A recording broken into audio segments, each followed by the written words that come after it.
Hello everyone, welcome to home science classes. Home science classes में आपका स्वागत है। कैसे हैं आप? आशा करती हूँ अच्छे होंगे, मस्त होंगे, खुश होंगे और पढ़ाई कर रहे होंगे। तो आपको पता है हमारी चर्चा चल रही है होम मैनेजमेंट पर। होम मैनेजमेंट में आज हम देखेंगे कला के तत्व। पिछली क्लास में हमने चर्चा की थी गृह सज्जा पर। वैसे भी गृह सज्जा एक कला है। तो ये कला क्या होती है? वैसे आपको पता है कि कला के बिना हमारे जीवन में कुछ भी नहीं है। मतलब कला के बिना तो हमारा जीवन शून्य सा हो जाता है। हमें हर मोड़ पर कला की आवश्यकता होती है। कला में क्या होता है, जो कलाकार होता है वो अपने विचारों को, वो अपने अभिव्यक्तियों को लोगों के सामने रखता है अपने कला के माध्यम से। जिससे क्या होता है, जिससे लोगों को अनुभूति होती है, अच्छी अनुभूति होती है, उनको आत्मसंतुष्टि मिलती है। कोई कोई कलाकार तो ऐसे होते हैं जो हृदय को स्पर्श करने वाली कला बना जाते हैं। जो मतलब आप उस कला में देखकर उसमें पता नहीं क्या क्या मतलब निकाल सकते हैं। तो हर कला का मतलब हर कोई अलग अलग सा निकाल लेता है। लेकिन कला जो होती है वो हमारे लिए बहुत इंपॉर्टेंट हो जाती है। तो कला के कुछ तत्व होते हैं। कला तो ऐसे ही नहीं हो जाती है, कला के कुछ तत्व होते हैं। वो तत्व कौन कौन से होते हैं हमने कल चर्चा किया था। आपको कला के तत्व याद रखने हैं। तो वो कला के तत्व कौन कौन से हैं? रेखा है, आकार है, नमूना है, पोत है, रंग है, प्रकाश है और स्थान है। आज हम इनके बारे में डिटेल में देखेंगे कि रेखा का क्या महत्व होता है, कैसे इसका उपयोग होता है, आकार क्या है, नमूना क्या है, पोत क्या है, रंग क्या है, प्रकाश क्या है, स्थान क्या है। इन सब पर हम चर्चा करेंगे। ठीक। तो हम सबसे पहले देख लेते हैं कि ये रेखा क्या होती है, हमारे कला में इसका क्या महत्व है। तो रेखा जो होती है वो दो बिंदुओं के मिलने से इसका निर्माण होता है। कैसे? जब दो बिंदुएं मिलती हैं तो किसका निर्माण होता है? रेखा का निर्माण होता है। एक होती है लंबवत रेखा। लंबवत रेखा कैसे? जैसे जो एक डंडी निकल गई, ये क्या हो गई? ये हो गई हमारी लंबवत रेखा। अब लंबवत रेखा हमें क्या दर्शाती है? लंबवत रेखा हमें लंबाई व ऊंचाई का आभास कराती है। इससे हमें जोश मिलता है, प्रतिष्ठा मिलता है और औपचारिकता दिखाई देती है। तो क्या रेखा कौन सी होती है? लंबवत रेखा होती है। इसका क्या गुण होता है? इसका गुण होता है कि यह लंबाई व ऊंचाई का आभास कराती है, ये जोश दिलाती है, इससे इसको देखने से हमें जोश उत्पन्न होता है, प्रतिष्ठा आती है और औपचारिकता होता है। ठीक। तो ये क्या हो जाती है? हमारी पहली रेखा लंबवत। अब हम देख लेते हैं क्षैतिज रेखा कि कला में क्षैतिज रेखा का महत्व क्या होता है। तो कौन सी होती है क्षैतिज रेखा? क्षैतिज रेखा ये होती है हमारी, कौन सी? ये वाली क्षैतिज रेखा हो जाती है। तो ये किसका हमें अनुभूति करता है या किसका इससे हमें आभास होता है?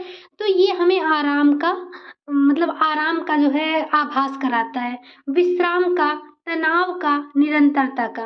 इन सब का आभास हमें किससे होता है? क्षैतिज रेखा से होता है। अब तिर्यक रेखा क्या होती है, तिरछी रेखा क्या होती है?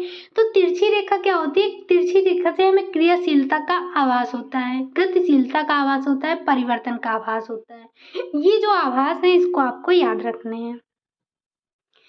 अगला आ जाता है हमारा वक्र। वक्र से हमें क्या अनुभूति होती है? आनंद की अनुभूति होती है, सौंदर्य की अनुभूति होती है, प्रसन्नता की अनुभूति होती है और लोचशीलता की।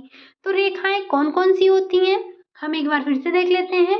रेखाएं होती हैं लंबवत, तिरछी मतलब क्षैतिज, तिरछी, वक्र।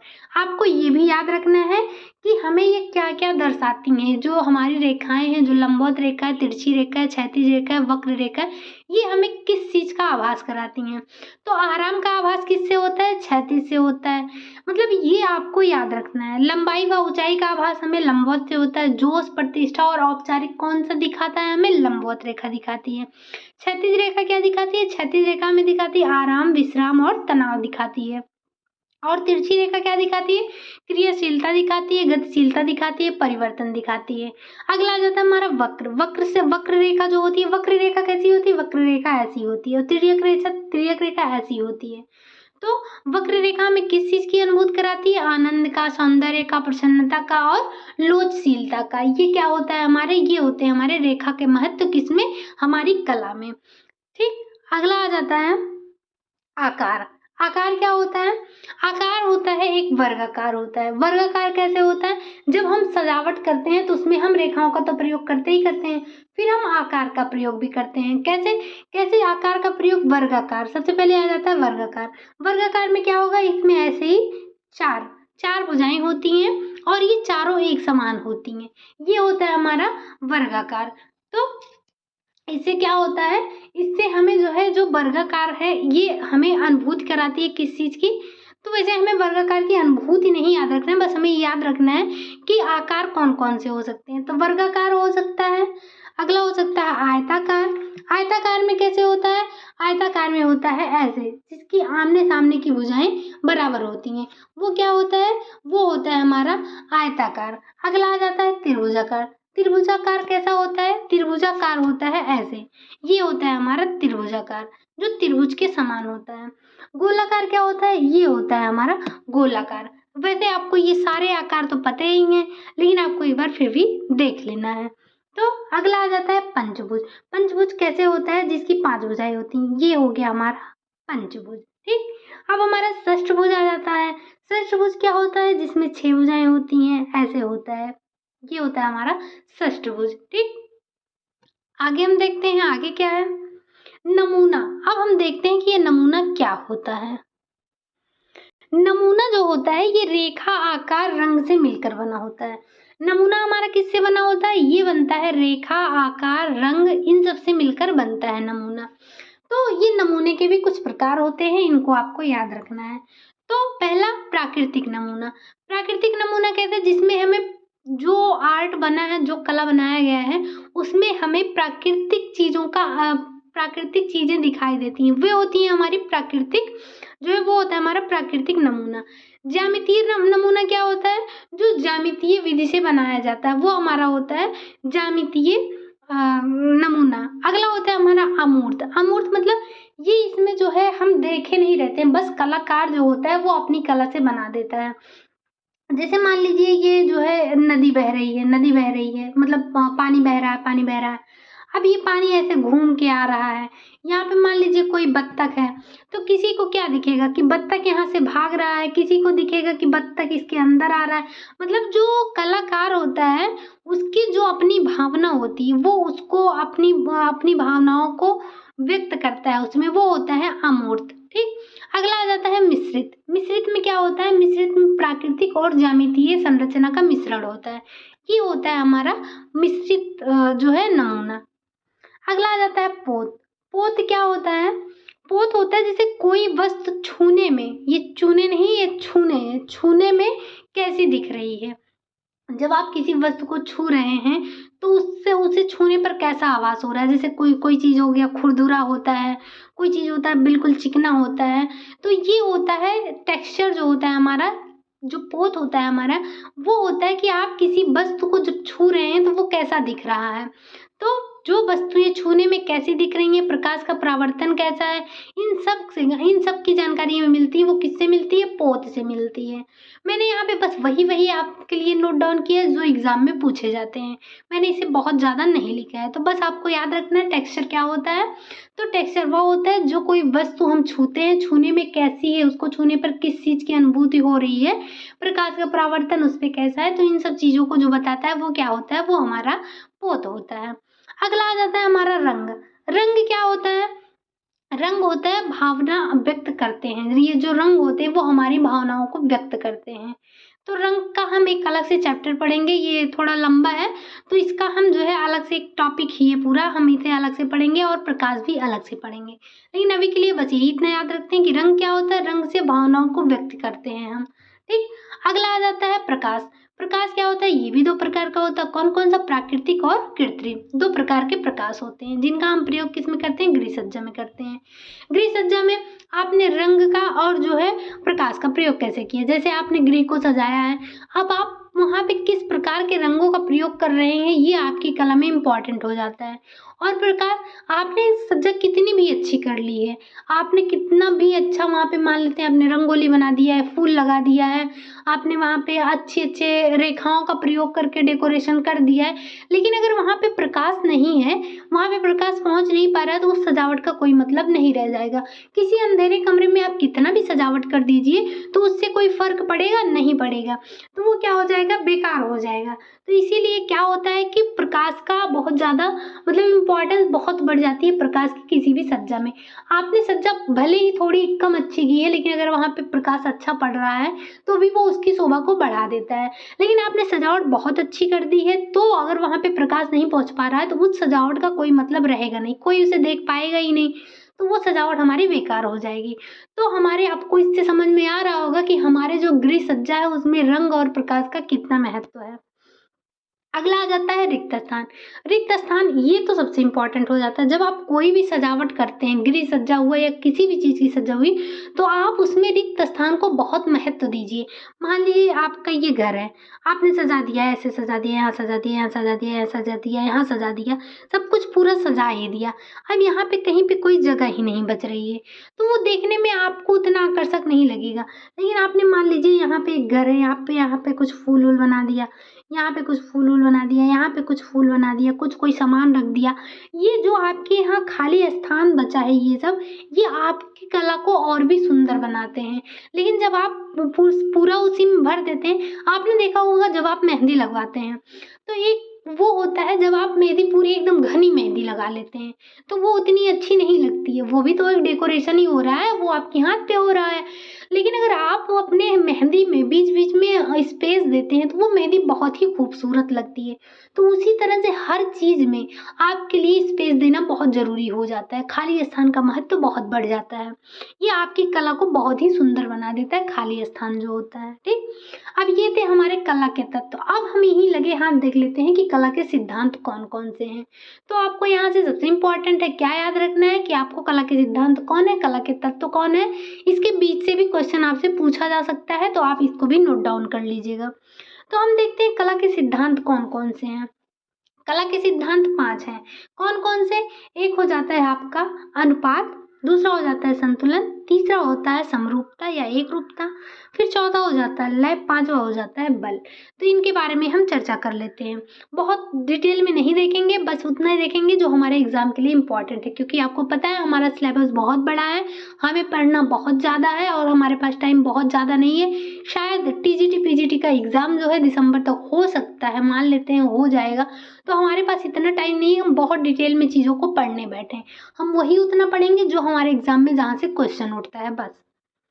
ठीक है, अब हम देख लेते हैं अनुपात क्या होता है। अनुपात क्या होता है?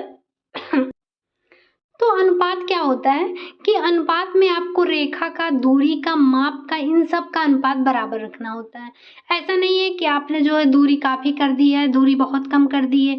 किन रेखाओं का प्रयोग करना है, आपको इन सब का भी ध्यान रखना है। किस माप के अनुसार करना है, इन सब का भी आपको ध्यान रखना है। तो अनुपात को हम क्या कहते हैं? हम आपको यहाँ से सिर्फ एक पॉइंट याद रखना है, क्या? कि अनुपात को हम क्या कहते हैं? अनुपात को हम संबंधों का नियम कहते हैं। तो आपसे क्वेश्चन पूछा जाएगा कि अनुपात मतलब संबंधों का नियम किसे कहते हैं? तो अनुपात को हम संबंधों का नियम कहते हैं। बस यही आपको इतना याद रखना है। आगे हम देखते हैं संतुलन क्या होता है। जैसे किसी भी चीज का समान बहाव, वो क्या होता है? संतुलन होता है। ठीक, तो क्या होता है संतुलन? किसी भी चीज का समान बहाव क्या कहलाता है? संतुलन कहलाता है। अब ये संतुलन कितने प्रकार से किया जा सकता है वो भी हम देख लेते हैं। ये किया जा सकता है 3 प्रकार से। कैसे? औपचारिक, अनौपचारिक और विकिरण द्वारा। अब हम देख लेते हैं ये औपचारिक क्या होता है। मतलब केंद्र के दोनों तरफ समान होता है, उसे हम कहते हैं औपचारिक। जैसे ये हो गया आपका कमरा, ठीक, ये है आपका कमरा और आपने यहाँ पे रख दिया टेबल, ठीक, ये रख दिया आपने टेबल, यहाँ पे आपने रख दिया चेयर, यहाँ भी रख दिया आपने चेयर, ठीक। आपने यहाँ पे एक गोल सा कोई सामान रख दिया, यहाँ भी एक गोल सा सामान रख दिया। आपने यहाँ पे बीच में टेबल रखा है। अब आप इस टेबल के दोनों तरफ आप जो भी केंद्र में रखा है उसके दोनों तरफ समान चीजें ही रखेंगे, वो आपका हो जाएगा औपचारिक। जैसे मान लेते हैं हमने यहाँ पे रख दिया कोई, ऐसे ही मान लेते हैं हमने कोई धार्मिक चीज, मान लेते हैं हमने यहाँ पे इंडिया बना दिया। क्या बना दिया हमने? यहाँ पे भारत को बना दिया। मैं भारत तो इतनी जल्दी बना नहीं सकती यहाँ पे, तो ऐसे ही आप देख लीजिए। जैसे मान लीजिए हमने यहाँ पे भारत बना दिया, तो भारत के दोनों तरफ जो भी रहेगा वो हमारा समान रहेगा। हम ऐसा नहीं है कि इसके एक तरफ अलग, इसके एक तरफ अलग कर देंगे, तो ये हमारा क्या होगा? ये हमारा संतुलन नहीं होगा। संतुलन में दोनों तरफ समान चीजें होनी चाहिए, वो चाहे जैसी हो, कुछ भी हम कर सकते हैं। जरूरी नहीं है कि हम यहाँ पे एक ही सामान रखें। जैसे भी हम कुछ भी करें, हमने हमारे घर में ही होता है, हम अपने घर में या बीच में कोई एक सामान रख देते हैं, किनारे भी कोई एक सामान समान सा रख देते हैं। अगर हमने यहाँ पे मान लीजिए यहाँ पे ये कमरा है, ये हो गया हमारा कमरा और हमने यहाँ पे कोई गोलाकार वस्तु रख दी है। अगर हम इसके इस तरफ त्रिभुज रखेंगे और इस तरफ त्रिभुज रखेंगे तो ये क्या होगा, हमारा औपचारिक संतुलन हो जाएगा। लेकिन अगर हमने यहाँ पे मान लीजिए एक गोला रख दिया, यहाँ पे ऐसे रख दिया जाए तो ये हमारा औपचारिक नहीं होगा। मतलब कि केंद्र के दोनों तरफ हमें समानता दिखाई देनी चाहिए, तो वो हो जाता है हमारा औपचारिक संतुलन। फिर अब हम आ जाते हैं अनौपचारिक संतुलन। क्या होता है अनौपचारिक संतुलन? वह होता है जो केंद्र के दोनों तरफ असमान दिखे। मतलब क्या, जैसे हम मान लेते हैं ये हमारा कमरा हो गया, हमने यहाँ पे कोई रख दिया, एक बड़ा सा फूलदान रख दिया, हमने इसकी तरफ यहाँ पे कोई गोल सा सामान रख दिया, यहाँ पे कोई त्रिभुजाकार सामान रख दिया, तो ये क्या हो जाएगा हमारा, ये हो जाएगा हमारा अनौपचारिक। तो औपचारिक क्या होता है, जब केंद्र के दोनों तरफ समान चीजें रखी जाती हैं तो वो क्या होता है हमारा औपचारिक, और केंद्र के दोनों तरफ असमान चीजें रखी जाती हैं तो वो क्या हो जाता है हमारा, वो हो जाता है हमारा अनौपचारिक। अब विकिरण संतुलन कैसे होता है, विकिरण संतुलन कैसे उत्पन्न कर सकते हैं, तो चारों ओर एक समान दिखे, जब हमें चारों तरफ एक समान सा दिखता है तो वो क्या हो जाता है हमारा, वो हो जाता है हमारा विकिरण संतुलन। तो आपको संतुलन समझ में आ गया होगा कि किसी भी चीज का समान बहाव क्या कहलाता है, संतुलन कहलाता है। संतुलन कितने प्रकार का हो सकता है, 3 प्रकार का। कौन कौन सा, औपचारिक, अनौपचारिक और विकिरण संतुलन। औपचारिक संतुलन क्या हो जाता है, जब केंद्र के दोनों तरफ समान चीजें रखी हों, ये समान दिखाई दे। अनौपचारिक में क्या हो जाता है, जब केंद्र के दोनों तरफ असमान दिखाई दे। और विकिरण में क्या हो जाता है, जब केंद्र के चारों तरफ, मतलब जो चारों तरफ हमें एक समान सा दिखाई देता है तो वो हो जाता है हमारा विकिरण संतुलन। अब हम बात करते हैं लय, कि ये लय क्या होता है। तो लय भी आपको इतना याद रखना है, जो आंखों की गति का समान प्रवाह है। जैसे हमारी आंखें कोई चीज देख रही हैं, मान लीजिए बढ़ते क्रम में, तो ये हमारी आंखों को लय प्रदान कर रही हैं। ये मान लीजिए ऐसे ऐसे बह रहा है कोई चीज, तो ये भी हमारी आंखों को लय प्रदान कर रहा है। तो वही क्या हो गया, आंखों की गति का समान प्रवाह ही क्या कहलाता है, वो कहलाता है हमारा लय कहलाता है। अब लय कितने प्रकार का होता है, वो 2 प्रकार का होता है। एक क्या होता है, नियमित क्रमबद्ध, मतलब नियमित जो होता है वो क्रमबद्ध होता है। स्वच्छंद मतलब उतार चढ़ाव होता रहता है। तो क्या होता है कि ये नियमित जो क्रमबद्ध तो होता है, मतलब ये जो नियमित है ये नियमित रूप से आपको बढ़ता ही दिखेगा। जैसे ऐसे ये बढ़ रहा है, ठीक ये बढ़ रहा है, ऐसे ऐसे ही बढ़ता चला जा रहा है। लेकिन ये जो स्वच्छंद होता है इसमें उतार चढ़ाव होता है। उतार चढ़ाव कैसे, जैसे ये कभी घटा कभी बढ़ा, कभी घटा कभी बढ़ा, तो ये क्या हो जाता है, ये हो जाता है आपका स्वच्छंद। ठीक, तो यहाँ से आपको क्या याद रखना है कि लय को हम कैसे प्राप्त कर सकते हैं, लय को प्राप्त करने के तरीके क्या हो सकते हैं। तो सबसे पहले आ जाता है हमारा क्रमवार वृद्धि। क्रमवार वृद्धि कैसे, जैसे क्रमवार ऐसे पहले ऐसे बढ़ा, फिर ऐसे बढ़ा, फिर ऐसे बढ़ा, फिर ऐसे बढ़ा, तो ये हमें क्या हो रहा है, ये हमें लय प्राप्त हो रही है, तो क्रमवार हो गया। फिर विकिरण द्वारा, विकिरण मतलब जैसे चारों तरफ ये फैला दिए, समान दिख रहा है हमें, वो क्या हो गया, वो हो गया हमारा, इस तरह से भी हम लय को प्राप्त कर सकते हैं। पुनरावृत्ति कैसे, पुनरावृत्ति मतलब जैसे आपने यहाँ पे एक गोल रखा, फिर यहाँ पे एक त्रिभुजाकार रखा, फिर आपने गोल रखा, फिर एक त्रिभुजाकार रखा, ऐसे ऐसे करके आपने इसकी पुनरावृत्ति कर दी, वो क्या हो गया, हम पुनरावृत्ति से भी लय प्राप्त कर सकते हैं। आकार में वृद्धि, तो आकार में वृद्धि कैसे कर सकते हैं, हमें इससे लय कैसे प्राप्त होगा, जैसे मान लेते हैं हमने सबसे पहले यहाँ पे छोटा रखा, फिर उससे बड़ा, फिर उससे बड़ा, फिर उससे बड़ा, फिर उससे बड़ा हमने, या फिर हमने सबसे बड़ा आगे रखा, फिर उससे छोटा, फिर उससे छोटा, ऐसे ऐसे करके हमने आकार में वृद्धि कर दी। वृद्धि करने का मतलब कि ये वाला हो गया आपका, ये नहीं, ये सही है आपका, आकार में वृद्धि करके। ठीक, तो ये क्या हो जाता है हमारा, आकार में वृद्धि करके हम लय को प्राप्त कर सकते हैं। निरंतर रेखा, निरंतर रेखा से भी हम क्या कर सकते हैं, लय को प्राप्त कर सकते हैं। ठीक, अगला आ जाता है हमारा अनुरूपता या समरूपता। अनुरूपता क्या होता है, एक समान भाव पैदा करना। तो एक समान भाव पैदा करना क्या होता है, ये होता है हमारा एक रूपता या समरूपता होता है। जैसे कोई भी डिजाइन आप बनाएंगे तो पहले तो वो भिन्न भिन्न होता है, इसे हम एकता और भिन्नता का नियम भी कह सकते हैं। जैसे कैसे आप पहले कोई डिजाइन बनाते हैं तो वो पहले अलग अलग होता है, जब आप संपूर्ण डिजाइन बना लेते हैं तो उसमें एकता का भाव एकता का भाव दिखाई देता है, वो चीजें हमें समान भाव में दिखाई देती हैं, तो वो हो जाती है हमारी समरूपता हो जाती है। अब हम बात करते हैं बल की, कला में बल का क्या महत्व, कला के सिद्धांत में बल का क्या महत्व है। तो बल का महत्व क्या आ जाता है, कैसे कि किस पर, मतलब किस चीज़ पर कितना, कैसे, कहाँ बल हमें देना है। जैसे आप कोई भी फूल मान लीजिए बनाते हैं, तो आपने कोई भी डिज़ाइन बनाते हैं तो आपको ये देखना है कि आपको बल कहाँ सबसे ज़्यादा देना है, ठीक? तो ये हो जाता है आपका बल। तो आपको यहाँ से क्या याद रखना है, बल। बल में क्या-क्या आ जाता है कि बल किस पर, कितना, कैसे और कहाँ देना है, ठीक? तो इन सब चीज़ों को आपको ध्यान रखना है। तो आपके कला के तत्व कौन-कौन से आ जाते हैं, एक बार हम फिर से देख लेते हैं क्योंकि हमारे लिए बहुत ज़्यादा इम्पोर्टेंट हो जाते हैं। तो कला के सिद्धांत हो जाते हैं सबसे पहले कौन-सा, एक अनुपात हो जाता है, संतुलन हो जाता है, समरूपता या एकरूपता आ जाता है, लय आ जाता है, बल आ जाता है। ये क्या हो जाते हैं, ये हो जाते हैं हमारे कला के सिद्धांत हो जाते हैं। अब हम एक बार कला के तत्वों को भी देख लेते हैं क्योंकि ये भी हमारे लिए बहुत इंपॉर्टेंट है। सबसे पहले तो हमें इनको याद रखना है कि ये कितने कितने होते हैं, यहीं से आपसे क्वेश्चन पूछा जाता है। तो ये हो जाता है आपका कला का तत्व। कला के तत्व कौन कौन से हैं, कला के तत्व हैं रेखा, आकार, नमूना, पोत, रंग, प्रकाश, स्थान। ये क्या हो जाते हैं हमारे कला के तत्व। बस हमें याद रखना है कला के तत्व 7 हैं और कला के सिद्धांत 5 हैं। तो वीडियो आपको कैसा लगा, अगर अच्छा लगा हो तो लाइक कीजिएगा, कमेंट कीजिएगा, चैनल को सब्सक्राइब करना मत भूलिएगा। मिलते हैं नेक्स्ट वीडियो में, तब तक के लिए बाय बाय, टेक केयर।